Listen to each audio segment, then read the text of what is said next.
तेरी खामोशी भी मुझे समझ आती है। अस्सलाम वालेकुम एवरीवन, आई होप कि आप सब होंगे ठीक ठाक, अपने घरों में होंगे खुश। आज की वीडियो बहुत इंपॉर्टेंट होने वाली है क्योंकि लास्ट वीक मैंने आपके साथ ये वीडियो शेयर की थी और आप लोगों ने बहुत पसंद किया था और उस पर कुछ कमेंट्स भी थे।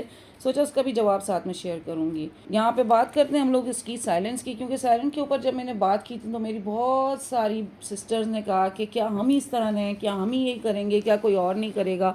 तो इसका तो सोल्यूशन हम निकालेंगे ही निकालेंगे। सबसे पहले अगर हम इसके फ़ायदे के बारे में सोचें तो इसमें हमें अपना फ़ायदा ज़्यादा नज़र आ रहा होता है। देखिए, साइकोलॉजिस्ट कहते हैं कि अच्छी लिसनिंग सिर्फ सुनना ही नहीं होता बल्कि खामोशी से समझना भी ज़रूर होता है। जब एक पार्टनर बोल रहा हो ना तो दूसरा खामोश होकर सुन रहा हो तो जो रिश्ते में ट्रस्ट और अंडरस्टैंडिंग डेवलप होती है वो किसी और चीज़ से नहीं हो सकती, किसी मेडिसिन से नहीं हो सकती, किसी तावीज़ से नहीं हो सकती, किसी वजीफ़े से नहीं हो सकती। रिश्तों को चलाने के लिए मैं कहती हूँ कि मेरे ख्याल में, ये मेरा अपना पॉइंट ऑफ व्यू है कि औरत को बहुत सेक्रीफाइस करना पड़ता है। और यहीं पे जो है ना सबसे इम्पॉर्टेंट चीज़ जो आती है उसकी ज़बान होती है। और ज़बान की देखें, हम सब औरतों के बारे में बड़ी चीज़ें मशहूर हुई भी होती हैं, सॉरी टू से, बट ये होता है कि इसके बारे में जब चीज़ें मशहूर हैं तो फिर देखें इस बुराई को अपने गले क्यों डालें हम लोग, इसके ख़िलाफ़ काम करें, इसके अगेंस्ट जाएँ ताकि हमारी चीज़ें बेहतर हो सकें। आपके साथ मैं यहाँ पे अपनी वीडियोज़ में शेयर करने लगी हूँ अपनी सारी रूटीन। कुकिंग भी की थी थोड़ी बहुत, उसकी भी वीडियोज़ क्लिप मैंने ऐड किए हैं। साथ में जो क्लीनिंग भी थी, ये संडे के ही वीडियोज़ मैंने क्लिप लिए थे और आज आपके साथ ये वीडियो शेयर करने लगी हूँ। वैसे भी खामोशी जो होती है ना, दो लोगों का रिफ्लेक्ट करने का टाइम देती है, अपनी गलतियों के बारे में सोचने का मौका मिल जाता है। अगर लड़ाई करते करते तेज़ी के साथ ये ज़बानें चलती रहें तो आपको पता है हम औरतों की 10 बातें और मर्द की एक बात जो होती है वो हमसे बर्दाश्त नहीं होती। वो तकलीफ़ हमारे दिल में बैठ जाती है और हम हाय अल्लाह करते रह जाते हैं और हमारा टाइम जो है ना इस दुख में गुजर जाता है। और ना एक बात है, मुझे लगता है कि हालांकि मुझे फ़ील होता है कि मर्द को वो बातें भूल भी जाती होंगी शायद उस वक्त, लेकिन वो बातें हमारे दिल में साल साल बैठ जाती हैं और हम उससे निकल नहीं पाते। शायद हम लोग नाजुक सनफ़ नाजुक से ताल्लुक़ रखते हैं, यही हमारी सबसे बड़ी चीज़ है जिसकी वजह से हम इसके अंदर रह रहे होते हैं। तो यहाँ पे जो होता है ना, ये रिश्ते में थोड़ी सी मैच्योरिटी लाती है अगर आपके अंदर खामोश रहने की ताकत है। क्योंकि खामोशी जो है ना किसी ताकत से कम का नाम नहीं है। आपके अंदर इसकी एनर्जी होनी चाहिए, इसके लिए इतनी पावर आपके अंदर होनी चाहिए कि आप चीज़ों को जो है ना थोड़ा सोच के, रुक के, बर्दाश्त करके या फिर आराम से उसके ऊपर मतलब आपको थोड़ा बहुत किसी चीज़ के ऊपर सोचने के बाद जो है जवाब देना चाहिए। फ़ौरन के फ़ौरन रिएक्शन नहीं करना चाहिए। उससे क्या होता है, आपसे कुछ छोटी छोटी भूल चूक हो जाती है और फिर आपकी बातों की वो अहमियत ख़त्म हो जाती है जो कि आप सोचते हैं कि वो आपकी है। मॉडर्न पर्सपेक्टिव में खामोशी को जिन्हें जनाब एक मैच्योर और जी माइंडफुल टूल समझा जाता है, स्पेशली इन रिलेशन में जो कि हस्बैंड एंड वाइफ के होते हैं। खामोशी सिर्फ चुप रहना नहीं होता बल्कि ये एक इंटेलिजेंट साइलेंस का एक ऐसा सिग्नल है जो कि हर किसी के बस में नहीं होता। और ये नज़र आता है कुछ लोगों में, उनके रिश्ते बहुत अच्छे तरीके से परवान चढ़ रहे होते हैं और वो एक दूसरे की बात को समझने की कोशिश भी कर रहे होते हैं। मैं तो समझती हूँ कि मैरिड लाइफ में खामोशी जो है किसी टूल से कम नहीं है, बहुत बड़ा आपके पास एक हथियार आ जाता है अगर आप इसको इस्तेमाल करना सीख जाएं तो। क्योंकि रिश्ते चलते ही ज़बान से हैं, दिलों के रिश्ते तो एक टाइम तक ही होते हैं ना, उसके बाद ये आपके दिमाग से चलते हैं रिश्ते और आपकी ज़बान से चलते हैं। और इस टूल को आप किस तरह से इस्तेमाल करते हैं वो आप पे डिपेंड करता है। क्योंकि हर घर, हर बहन, हर बेटी का जो होता है ना एक दूसरे से डिफरेंट होता है। हम यहाँ आपको ये बोलें आप ऐसे करें, आप वैसे करें, हमें क्या मालूम आप कौन से माहौल में किस तरीके से रह रहे हैं, आपको क्या क्या चीज़ें फेस करनी पड़ रही हैं, क्या आपके लिए ये चीज़ें इम्प्लीमेंट करना आसान भी है कि नहीं है। लेकिन वीडियो का मकसद ये होता है कि इसके अंदर कोई भी छोटी सी ऐसी चीज़ जो आपके दिल को लग जाए और जो आपकी अपनी ज़िंदगी में इम्प्लीमेंट करना जिसके लिए आपको आसान लगे, आप ज़रूर उसको अपनी लाइफ में ऐड करना शुरू करें। आपकी ज़िंदगी बड़ी खुशगवार हो जाएगी। कम्युनिकेशन ज़रूरी होता है, कम्युनिकेशन गैप नहीं होना चाहिए। आप खामोश हो गए, आप खफा हो गए, आप चुप हो गए, उसका रिएक्शन कुछ और तरह का होता है। एक रिस्पेक्टफुली आपकी साइलेंस जो होती है ना वो कुछ और तरह की हो, वो आपकी पर्सनैलिटी को शो करती है, आपकी पर्सनैलिटी उससे ग्रूम हो रही होती है। तो ओवर कम्युनिकेशन जो है ना, हर बात में गिले शिकवे करना, हर बात में एनालिसिस करना, कभी बहुत ज़्यादा, कभी बिल्कुल भी नहीं और कभी बहुत अजीब तरीके से, तो ये टेंशन ही क्रिएट करेगा और कुछ भी नहीं करेगा आपके दरमियान। तो खामोशी आपको स्पेस देती है जो कि एक हेल्दी ऑप्शन होता है मियाँ बीवी के रिश्ते के दरमियान और बहुत इम्पॉर्टेंट भी है। वो है ना, मैंने सुना था कि एक औरत थी कहने लगी कि मेरी रात दिन मियाँ से लड़ाई होती है, जब वो जा रहा होता है काम पे तब भी लड़ाई होती है, जब वो आता है तब भी लड़ाई होती है, तो उसके लिए मुझे तावीज़ दे दें, मैं क्या करूँ। तो वो बुज़ुर्ग थे, बहुत अच्छे ही बुज़ुर्ग थे और ये किस्सा वाक़या बड़ा मशहूर भी हुआ है।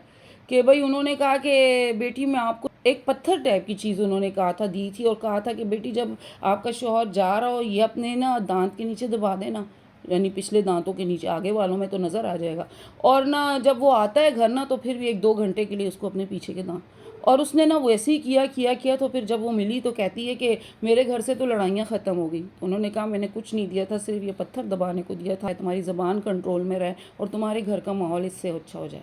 तो खामोश रहने के बड़े फ़ायदे होते हैं अगर आप इसको अपने रिलेशन में डाल दें, इन लॉज में डाल दें। ये शादी के बाद बहन भाइयों के साथ भी आपके ताल्लुकात जो होते हैं ना, ये आपकी ज़बान का बहुत बड़ा, मैं कहती हूँ कि इसके गिर्द आपका बड़ा सर्कल घूम रहा होता है। अखलाक किससे आता है? अखलाक आपकी ज़बान से ही तो निकलता है, अखलाक से आप बात करते हो किसी के साथ। तो खामोश रहने का एक बड़ा फ़ायदा ये भी होता है, आप लोगों की कड़वी कसीली बातों से बच जाते हैं। मीन्स जो बातें आपको जो है ना डीमोटिवेट करती हैं, क्योंकि बहुत कम लोग ऐसे होते हैं जो आपकी हौसला अफजाई कर रहे होते हैं, आपकी हिम्मत बढ़ा रहे होते हैं, ज़्यादातर आपको क्रिटिसाइज़ करने वाले ही होते हैं। तो नाकामी का खौफ आपको आगे बढ़ने नहीं देता, बल्कि कभी कभी ये खामोशी से आप जो है ना कॉम्प्लेक्स में चले जाते हैं, या आपको ये फ़ील होने लगता है कि मुझे तो बोलना ही नहीं आता, अगर मैं बोलूँगी मेरे बोलने से जो है ना चीज़ें ख़राब होंगी, लड़ाइयाँ होंगी। नहीं, ये तरीक़ाकार नहीं है ज़िंदा रहने का। मुनासिब अल्फाज का इस्तेमाल, अच्छे अल्फाज का चुनाव, आप इज़्ज़त से बात करेंगे तो नहीं है, कोई कर ही नहीं सकता आपके साथ बेइज्जती से बात या आपकी इंसल्ट करे, उसको कोई राइट नहीं होता वो आपकी इंसल्ट कर सके। अगर आप किसी के साथ बदतमीज़ी से बात करते हैं तो 100% आप इस बात के लिए श्योर हो जाएं, अगले ने भी आपकी रिस्पेक्ट नहीं करनी, उसने भी आपको उसी तरह से जवाब देना है, उसी तरह से आपको उसको भी सुनना होगा। और फिर जब दो चीज़ें एक तरह से हो जाती हैं ना, तो आपको पता है फिर बम फटता है ज़बरदस्त तरीके से, फिर दुनिया भी तमाशा देखती है। जी, यहाँ पे हम अपने लिए बहुत सारे काम कर रहे थे, वीडियो मेरी आगे चली जाती है और हम जी नहीं चाहते आपके साथ इतनी लंबी चौड़ी वीडियो शेयर करने का। एक सिस्टर ने कहा जनाब मेरी लाइफ में बहुत सारी चीज़ें सिस्टर इस तरह अप डाउन हो रही हैं, मैं क्या करूँ, मुझसे चीज़ें नहीं हो पा रही हैं। शादी के 5 साल, शादी के 10 साल, शादी के 15 साल, इसमें वैल्यूज़ अप डाउन होती रहती हैं हस्बैंड एंड वाइफ की। वो जो आपने ड्रामों में, फ़िल्मों में चीज़ें देखी होती हैं, या आपने स्टोरियाँ सुनी होती हैं, या आपको कोई अपनी स्टोरियाँ बताता है भाई वो बहुत अच्छी, बहुत मज़ेदार किस्म की लाइफ गुजार रहा है, तो देखें आप उससे जो है मुतासिर ना हुआ करें। अपनी भाभीयों की, बहनों की, किसी भी कज़न की, किसी आपकी नेबर की, कोई भी आपकी फ्रेंड थी, उसकी ज़िंदगी से आपने मुतासिर नहीं होना है। आपने किस चीज़ से मुतासिर होना है कि आपको अपने इस घर के अंदर जो माहौल आपको मिला है ना, उसको बेहतर करने के लिए आपको क्या क्या चीज़ें करनी है, किस तरह से अपनी इस लाइफ को बेहतर। अब बहू बनती हैं, बीवी बनती हैं, एक माँ बन जाती हैं आप, और इसी परेशानी में ही आपका इतने लंबे लंबे जो ज़िंदगी के हिस्से होते हैं ना, वो कवर होना शुरू होते हैं और आप डिप्रेशन का शिकार होना चले गए। और होता कुछ भी नहीं है, सबसे इम्पॉर्टेंट चीज़ आपकी हेल्थ ख़राब होती है, और आप ना डिसीजन लेने के काबिल नहीं रहते कि बच्चे आपने बड़े करने हैं, उनको आपने बनाना है, उन्होंने आपको देखना है। कुछ पेरेंट्स को बच्चे बड़ा आइडियलाइज़ करते हैं कि, और कुछ पेरेंट्स को बच्चे देखते हैं कि इनकी ऐसी लाइफ गुजर रही है तो वो उस चीज़ को पसंद ही नहीं करते, और उनकी आने वाली ज़िंदगी उन बच्चों की जो है ना वो बड़ी ख़राब होती है। तो इसलिए ये सोचा करें कि मेरी इन चीज़ों के साथ कितनी चीज़ें वाबस्ता हैं। जी, यहाँ पे हम बना रहे थे बिरयानी, और बिरयानी जो थी पता नहीं इसके अंदर हमारी पूरी की पूरी वीडियो आई है या नहीं, लेकिन आपके साथ शेयर करते रहेंगे। और बिरयानी थी बहुत अच्छी, बहुत लजीज, बहुत मज़े की, और सब ने बहुत इन्जॉय की। और क्विक बिरयानी बनाई थी मैंने, सारी चीज़ों को एक साथ ही मैरिनेट कर लिया था।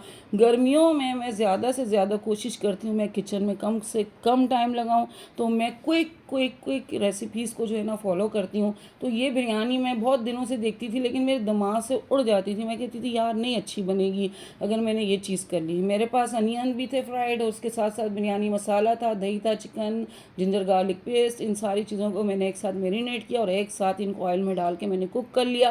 राइस बॉयल किए, बिरयानी को दम दिया। लेकिन जब गर्मी बहुत ज़्यादा हो, इस टाइप की चीज़ें कर लिया करें, खाने वाले भी खुश, आप भी खुश, आपका काम भी ख़त्म हो जाता है। आपको मेरी आज की ये वीडियो पसंद आई होगी। वीडियो पसंद आए लाइक करें, शेयर करें, सब्सक्राइब करें, और जनाब अपने कमेंट ज़रूर दीजिएगा आपको मेरी आज की वीडियो कैसी लगी। इजाज़त दें, मिलती हूँ मैं आपके साथ नेक्स्ट वीडियो में। टिल देन फ़ी अमानिल्लाह।